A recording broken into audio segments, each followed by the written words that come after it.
BJP BRS 10 ఏళ్ల పాలనలో ఎలాంటి న్యాయం దక్కలేదని కాంగ్రెస్ పార్టీతోనే అభివృద్ధి సాధ్యమవుతున్నట్టు ప్రజల నుండి విశేష స్పందన వస్తుందని సిపిఐ జిల్లా కార్యదర్శి ముడుపు ప్రభాకర్ రెడ్డి అన్నారు. జిల్లా కేంద్రంలోని పార్టీ కార్యాలయంలో ఏర్పాటు చేసిన మీడియా సమావేశంలో ఆయన మాట్లాడారు. వచ్చిన 4 నెలల్లోనే మంచి పారదర్శకమైన సుపరిపాలనను సీఎం రేవంత్ రెడ్డి అందిస్తున్నారని అన్నారు. 5 గ్యారెంటీలను నెరవేర్చారని, త్వరలోనే మిగతావి కూడా అమలు చేస్తారని భరోసా ఉందని అన్నారు. ఒక పేదింటి ఆడబిడ్డకు పేదల కష్ట సుఖాలు తెలిసిన వ్యక్తికి కాంగ్రెస్ పార్టీ టికెట్ కేటాయించిందని, ఆమెను గెలిపించుకోవాల్సిన బాధ్యత మనందరిపై ఉందని పేర్కొన్నారు. బీజేపీ పీఆర్ఎస్లకు ఈసారి గట్టి బుద్ధి చెప్పాలని అన్నారు. ఆదిలాబాద్ మండల్, జనత్ మండల్, మవాలా మండల్, ఆదిలాబాద్ పట్టణంలో పూరా వీధుల కూడా తిరుగుతూ ఉంటే ప్రజల ఆకాంక్ష ఏముందంటే టీఆర్ఎస్ పార్టీ 10 ఏళ్లలో ప్రజలకు అన్యాయం చేసింది, అప్పులు చేసింది, చిప్పకూడిచ్చింది అని చెప్పి ప్రజలు అంటారు. కేంద్రంలో నరేంద్ర మోడీ గారు 10 సంవత్సరాల బీజేపీ పాలనలో ఎలాంటి ప్రజలకు న్యాయం చేయలేదు. ధరలు పెంచాడు తప్ప, ప్రజల మీద ధరలు పెంచిండు, నిత్యావసర వసతులు ధరలు పెంచిండు. మిగతా ఉపయోగం లేదు. దేవుడి పేరు మీదనే జపం చేయమంటారు తప్ప వేరే ఏం లేదు.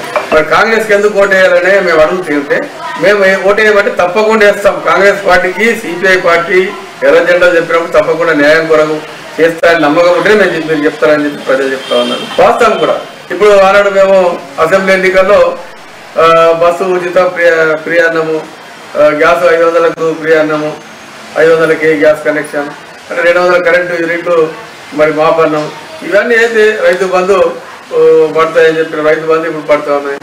ఇట్లా అనేక ఏదో డిమాండ్లు 6 గ్యారంటీలు లేవో దాదాపు 4 నెలలనే 6 గ్యారంటీల్ని 5 గ్యారంటీలు అమలు చేసినట్టు చాలా గొప్పది. 4 నెలలు ఇది చేయడం ఎందుకంటే ఆనాడు టీఆర్ఎస్ వాళ్ళేమో రాష్ట్ర బడ్జెట్ అంతా రోడ్లకు, నీళ్లకు, అంటే అవసరం లేని మిషన్ భగీరథ, మిషన్ కాకినాడగా కోట్ల రూపాయలు ప్రాజెక్టులు అనుకుంటే వృధా చేశారు. రేవంత్ రెడ్డి ప్రభుత్వం ఏం చేస్తారంటే డబ్బులు వృధా కాకుండా పోగు చేసి ఒక డబ్బులు మనం గల్ల పెట్టుకుని జమ చేసుకుని డబ్బులు ఎట్లా చేస్తామో ఎలాంటి అవినీతి జరగకుండా, ఎలాంటి అనవసరమైన ఖర్చులు పెట్టకుండా కుండలో పెట్టి జమ చేసినట్టు ఆ డబ్బులు జమ చేసి ఇలా ప్రభుత్వాన్ని నడుపుతా ఉన్నాడు. కాబట్టి రాహుల్ గాంధీ కేంద్రంలో ప్రధానమంత్రి కావాలని ప్రజల ఆకాంక్ష. ఎందుకంటే ప్రతి ఒక్కరు ఎవరిమైనా, ఏ కులమైనా, ఏ మతమైనా, ఎస్సీ అయినా, ఎస్టీ అయినా, బీసీ అయినా, మరి మైనార్టీ, ముస్లిం అయినా, క్రిస్టియన్స్ అయినా, ఏ కులం మతం అయినా కానీ ఈసారి మాత్రం మోడీని పక్కన పెట్టాలి.